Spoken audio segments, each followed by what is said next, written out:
Good morning, my dear students. Welcome back to our next class.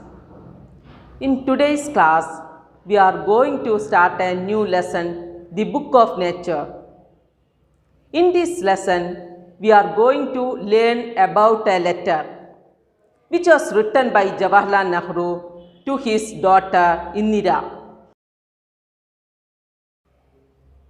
Nehru was a freedom fighter and the first Prime Minister of India. Okay, we shall read the letter. Letters from a father to his daughter is a collection of letters written by Jawaharlal Nehru to his 12-year-old daughter Indira in the summer of 1928.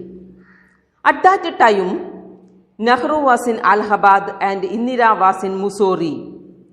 Nehru used to write letters from time to time to Indira. The Book of Nature is one of those letters. Letters from a father to his daughter. ഒരച്ഛൻ മകൾക്കയച്ച എഴുത്തുകൾ എന്നുള്ളത് ലെറ്റേഴ്സിൻ്റെ ഒരു collection ആകുന്നു. ജവഹർലാൽ നെഹ്റു അദ്ദേഹത്തിൻ്റെ 12 വയസ്സുള്ള മകൾ ഇന്ദിരാഗാന്ധിക്ക് 1928 അയച്ച എഴുത്തുകളുടെ ഒരു സമാഹാരമാണിത്. ഇതിൽ ഒരെണ്ണമായ ദി ബുക്ക് ഓഫ് നേച്ചർ ആണ് നമ്മൾ ഇന്ന് മനസ്സിലാക്കാനായിട്ട് പോകുന്നത്. അക്കാലത്ത് നെഹ്റു അലഹബാദിലും ഇന്ദിര മുസോറിയിലുമായിരുന്നു. The book of nature. എന്താ ബുക്ക് ഓഫ് നേച്ചർ എന്ന് പറഞ്ഞാൽ പ്രകൃതിയുടെ പുസ്തകം. When you and I are together, you often ask me questions about many things and I try to answer them. Now that you are at Mussoorie and I am in Allahabad, we cannot have these talks. I am therefore going to write to you from time to time short accounts of the story of our earth. ഇവിടെ ജവഹർലാൽ നെഹ്റുവും അദ്ദേഹത്തിൻ്റെ മകളായ ഇന്ദിരയും ഒരുമിച്ചായിരിക്കുന്ന സമയത്ത് ഇന്ദിര പല കാര്യങ്ങളെക്കുറിച്ചും നെഹ്റുവിനോട് ചോദ്യങ്ങൾ ചോദിക്കാറുണ്ടായിരുന്നു. നെഹ്റു അതിനെല്ലാം answer പറയാൻ ശ്രമിക്കുമായിരുന്നു. Now that you are at Mussoorie. ഇപ്പോൾ ഇന്ദിര മുസോറിയിലും നെഹ്റു അലഹബാദിലുമാകുന്നു. We cannot have these talks. അതുകൊണ്ട് ഇങ്ങനെയുള്ള സംഭാഷണങ്ങളൊന്നും അവർക്ക് നടത്താനായിട്ട് കഴിയുമായിരുന്നില്ല. I am therefore going to write to you from time to time short accounts of the story of our earth. അദ്ദേഹം അലഹബാദിലായതുകൊണ്ട് ഭൂമിയുടെ കഥയെക്കുറിച്ചുള്ള ചെറു വിവരണങ്ങൾ അദ്ദേഹത്തിൻ്റെ മകളായ ഇന്ദിരയ്ക്ക് എഴുതാമെന്ന് അദ്ദേഹം വിചാരിക്കുകയാണ്. I am afraid I can only tell you very little in these letters of mine. ഇങ്ങനെയുള്ള എഴുത്തുകളിലൂടെ വളരെ കുറച്ച് കാര്യങ്ങൾ മാത്രമേ പറയാനായി സാധിക്കുകയുള്ളൂ എന്ന് അദ്ദേഹത്തിന് അറിയാം. But that little I hope will interest you and make you think of the world as a whole and of other peoples in it is our brothers and sisters. ആ കുറച്ചെന്നുള്ളത് നമ്മുടെ സഹോദരി സഹോദരന്മാരായ മറ്റുള്ള ജനങ്ങളെക്കുറിച്ചും അതുപോലെ തന്നെ ലോകത്തെക്കുറിച്ചും ചിന്തിക്കാനായിട്ടും അവരിലെ ഒരു താല്പര്യമുണർത്താനായിട്ടും ഉതകുന്നതാണെന്ന് അദ്ദേഹത്തിന് അറിയാമായിരുന്നു. When you grow up you will read about the story of the earth and her peoples in fact books. വലുതായി കഴിയുമ്പോൾ ഇന്ദിര വലുതായി കഴിയുമ്പോൾ അവർ ഭൂമിയെക്കുറിച്ചുള്ള കഥകൾ വലിയ വലിയ ബുക്കുകളിൽ നിന്ന് മനസ്സിലാക്കുമെന്ന് അദ്ദേഹത്തിന് ഉറപ്പുണ്ട്. You will find it more interesting than any other story or novel that you may have read. അപ്പം നെഹ്റു എന്താണ് ഇന്ദിരയോട് പറയുന്നത്? ഇന്ദിര വായിച്ചിട്ടുള്ളതിൽ വെച്ച് ഏറ്റവും ഇൻട്രസ്റ്റിംഗ് ആയിട്ടുള്ള ഒരു സ്റ്റോറി ആയിരിക്കും ഭൂമിയുടെ story. Okay. Books. But in olden times when men did not exist. പ്രാചീന കാലത്ത് മനുഷ്യരൊന്നും തന്നെ ഉണ്ടായിരുന്നില്ല. Surely no books could have been written. മനുഷ്യരൊന്നും തന്നെ ഇല്ലെങ്കിൽ ബുക്കുകളൊന്നും എഴുതപ്പെട്ടിട്ടുണ്ടാവില്ല. How then can we find out what happened then? അപ്പോൾ അന്ന് നടന്ന കാര്യങ്ങളെക്കുറിച്ച് നമുക്ക് മനസ്സിലാക്കാനായിട്ട് എങ്ങനെയാണ് സാധിക്കുക? We cannot merely sit down and imagine everything. This would be very interesting. അതെന്തായിരിക്കും? വളരെ രസകരമായിരിക്കും. For we could imagine anything we wanted to and would thus make up the most beautiful fairy tales. ഇവിടെ നെഹ്റു അദ്ദേഹത്തിൻ്റെ മകളോട് എന്ത് ചെയ്യാനാ പറയുന്നത്? ഭൂമിയെക്കുറിച്ച് അല്ലേ imagine ചെയ്യാനായിട്ടാണ്. അപ്പം നമ്മൾ ഇമേജിൻ ചെയ്യുമ്പോൾ പല കാര്യങ്ങളെക്കുറിച്ച് നമുക്ക് ഇമേജിൻ ചെയ്യാം, ചിന്തിക്കാം. അപ്പം അത് എന്തിലേക്ക് നയിക്കുന്നു? ചിലപ്പോൾ ഒരു ഫെയറി ടെയിൽസ്. എന്താ ഫെയറി ടെയിൽസ് എന്ന് പറഞ്ഞാൽ? കെട്ടുകഥകൾ അല്ലേ? നമ്മളിങ്ങനെ ഇമേജിൻ ചെയ്യുമ്പോൾ അതെന്തായിട്ട് തീരും? മനോഹരങ്ങളായ യക്ഷിക്കഥകളായിട്ട് മാറും. But this need not be true. പക്ഷേ അങ്ങനെ നമ്മൾ സങ്കല്പിച്ചുണ്ടാക്കുന്ന ആ കഥകൾ എന്തായിരിക്കില്ല? വാസ്തവമായിരിക്കില്ല.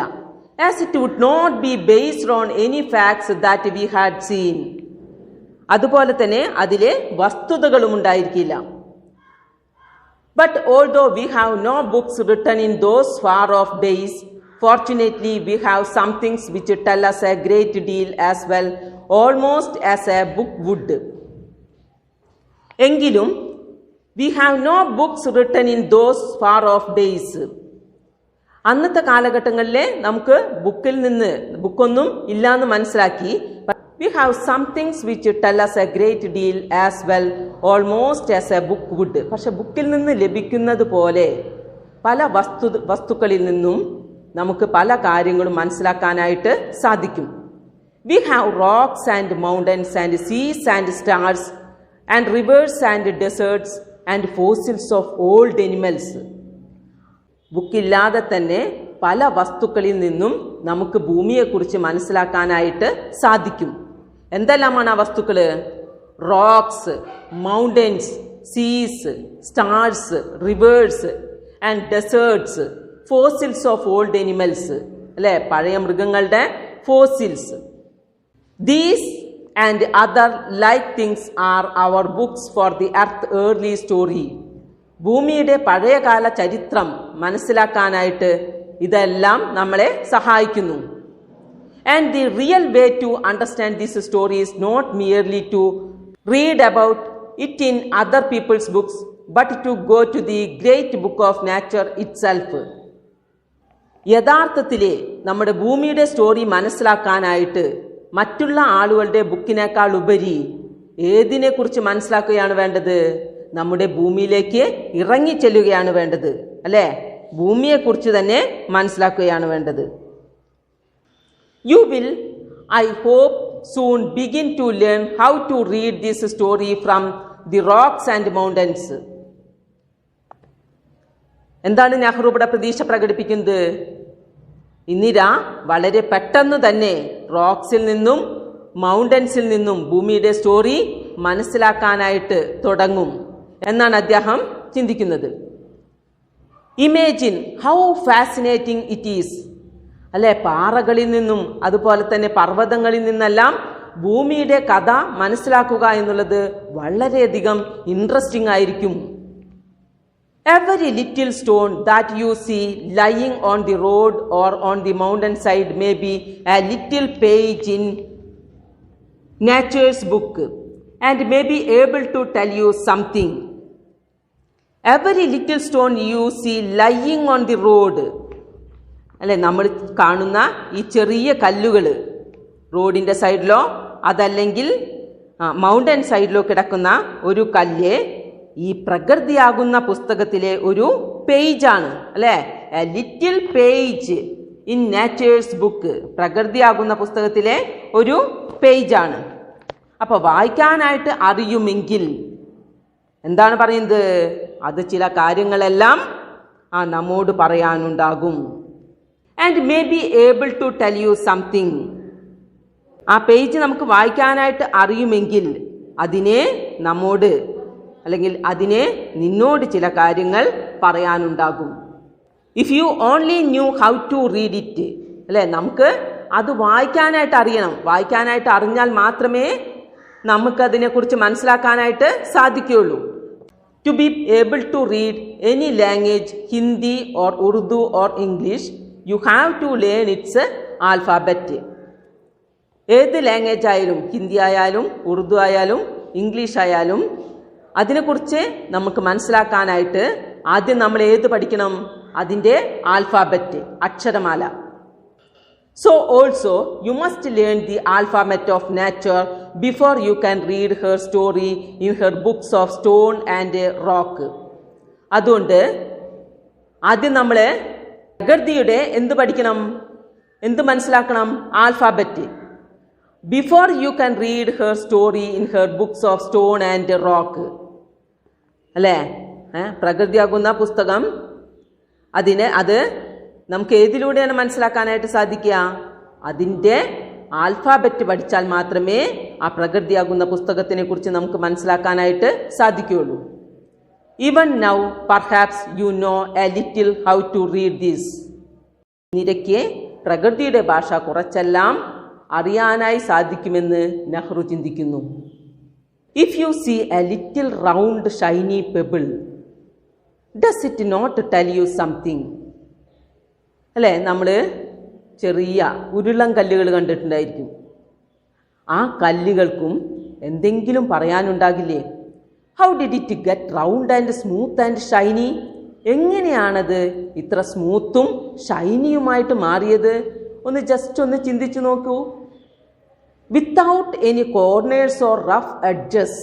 അല്ലേ? കോർണറുകളോ അല്ലെങ്കിൽ റഫ് എഡ്ജസോ, അല്ലെ കൂർത്ത വക്കുകളോ ഒന്നുമില്ലാതെ ഇങ്ങനെ ഇത്രയും സ്മൂത്തായ ഒരു ഉരുളൻ കല്ലായിട്ട് അതെങ്ങനെ മാറി? If you break a big rock into small bits.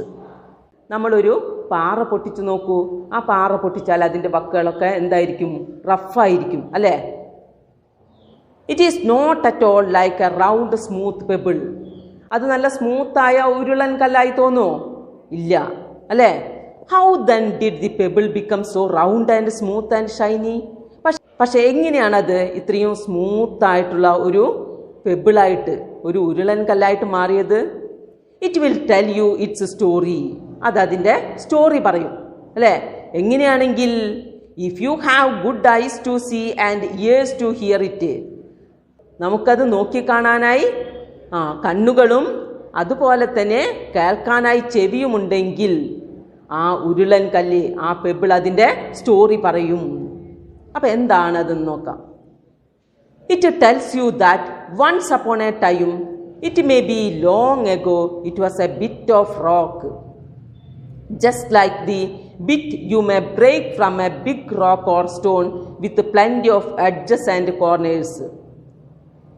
എന്താണത് പറയുന്നത്? Once upon a time, it may be long ago. അല്ലേ? കുറേ മുൻപ്. എങ്ങനെയാണത്? It was a bit of rock. അതൊരു പാറ കഷ്ണമായിരുന്നു. Just like a bit you may break from a big rock. ഇപ്പം നമ്മൾ പറഞ്ഞു, ഒരു വലിയ പാറ പൊട്ടിച്ചാൽ അതിൻ്റെ കഷ്ണങ്ങൾ എങ്ങനെയാണ് ഉണ്ടാവുക എങ്കിൽ അങ്ങനെയുള്ള ഒരു പാറ കഷ്ണമായിരുന്നു ഈ റോക്ക് വളരെ വർഷങ്ങൾക്ക് മുൻപ്. പിന്നീട് അതിനെന്താ സംഭവിക്കുന്നത്? Just like the bit you may break from a big rock or stone with plenty of edges and corners. അതെങ്ങനെയാണെന്നാ പറഞ്ഞത്?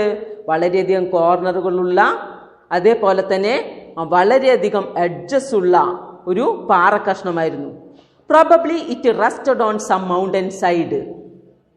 മിക്കവാറും അത് മൗണ്ടൻ സൈഡിലെ എന്ത് ചെയ്യുന്നു? റെസ്റ്റ് ചെയ്യുന്നു. ദെൻ കെയും ഓഫ് ദി റെയിൻ. എന്താ വരുന്നത്? പിന്നീട് മഴ വരുന്നു. And washed it down to the little valley. Rain ഈ പീസ് ഓഫ് റോക്കിനെ താഴ്വരയിലേക്ക് കൊണ്ടുപോകുന്നു. Where it found a mountain stream. അതിനുശേഷം അത് എവിടെ എത്തിച്ചേരുന്നു? അരുവിയിൽ എത്തിച്ചേരുന്നു. Which pushed it on and on till it reached a little river. പിന്നീട് അത് ഒരു ചെറിയ റിവറിൽ എത്തിച്ചേരുന്നു. And the little river took it into a big river. Little river അതിനെ വലിയ നദിയിലേക്ക് എത്തിക്കുന്നു. And all the while it rolled at the bottom of the river and its edges were worn away. റിവറിൻ്റെ അടിത്തട്ടിലൂടെ ഒഴുകി ഒഴുകി അതിൻ്റെ edges എല്ലാം, അല്ലേ, ആ കൂർത്ത അറ്റങ്ങളെല്ലാം എന്തായിട്ട് മാറുന്നു? മിനുസമുള്ളതായിട്ട് മാറുന്നു. അതെല്ലാം തേഞ്ഞു പോകുന്നു.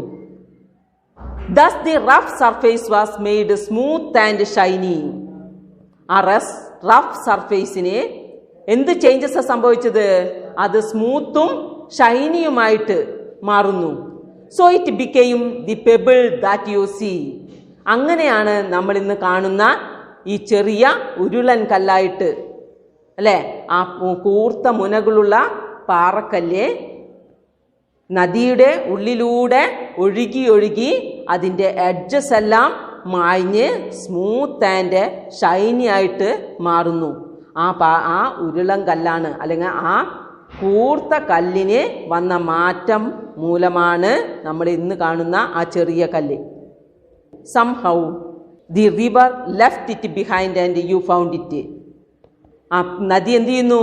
അതിനവിടെ ഉപേക്ഷിക്കുകയും ആ നദീതീരത്ത് അങ്ങനെയാണ് നമുക്കിതിനെ കാണാനായിട്ട് സാധിക്കുന്നത്. If the river had carried it on, വീണ്ടും റിവർ അതിനെ ക്യാരി ചെയ്യുമ്പോൾ, അല്ലെ, റിവർ അതിനെ വഹിച്ചു കൊണ്ടുപോകുമ്പോൾ, it would have become smaller and smaller, അത് പിന്നീട് വീണ്ടും ചെറുതാകുന്നു. Till at last it became a grain of sand and joined its brothers at the seaside to make a beautiful beach where children can play and make castles out of the sand. അങ്ങനെ പിന്നീട് ഈ പാറക്കല്ലിനെ വഹിച്ചു കൊണ്ടുപോയി വളരെയധികം ചെറുതായി അതിന് changes സംഭവിച്ച് ഒരു എന്തായി ചേഞ്ച് ചെയ്യുന്നു? മണൽ തരിയായിട്ട് അത് മാറുന്നു, അല്ലേ. അങ്ങനെയാണ് നമ്മൾ ഈ സീ സൈഡിൽ, അല്ലേ, നമ്മൾ ബീച്ചിലൊക്കെ കാണാനായിട്ട് സാധിക്കും, ചെറിയ ചെറിയ മണൽ തരികൾ. അപ്പോൾ കുട്ടികളെല്ലാം എന്ത് ചെയ്യാറുണ്ട്? അവിടെ ഓടിക്കളിക്കാറുണ്ട്. അതുപോലെ തന്നെ ചെറിയ മണലുകൊണ്ട് കാസ്റ്റിൽസ് ഉണ്ടാക്കി കളിക്കാറുണ്ട്. If a little pebble can tell you so much, how much more could we learn from all the rocks and mountains and the many other things we see around us. ഒരു ചെറിയ കല്ലിന്, അല്ലേ, ഒരു ചെറിയ പെബിളിനെ ഇത്രയെല്ലാം പറയാൻ കഴിയുന്ന സ്ഥിതിക്ക് പാറകളിൽ നിന്നും പർവ്വതങ്ങളിൽ നിന്നും അതുപോലെ തന്നെ നമുക്ക് ചുറ്റും കാണുന്ന വസ്തുക്കളിൽ നിന്നെല്ലാം നമുക്ക് എന്തുമാത്രം പഠിക്കാനുണ്ടാകും, അല്ലേ. അപ്പം നമുക്ക് ചുറ്റും കാണുന്ന വസ്തുക്കളെ നമ്മൾ വളരെയധികം ഒബ്സർവ് ചെയ്യുകയാണെങ്കിൽ വളരെയധികം സംഗതികൾ നമുക്ക് ഗ്രഹിക്കാനായിട്ട് കഴിയുമെന്നാണ് ആര് മകൾക്ക് പറഞ്ഞു കൊടുക്കുന്നത്? നെഹ്റു ഇന്ദിരയ്ക്ക് പറഞ്ഞു കൊടുക്കുന്നത്. Okay, that's all for today's class. Meet you in the next class. Take care. Bye.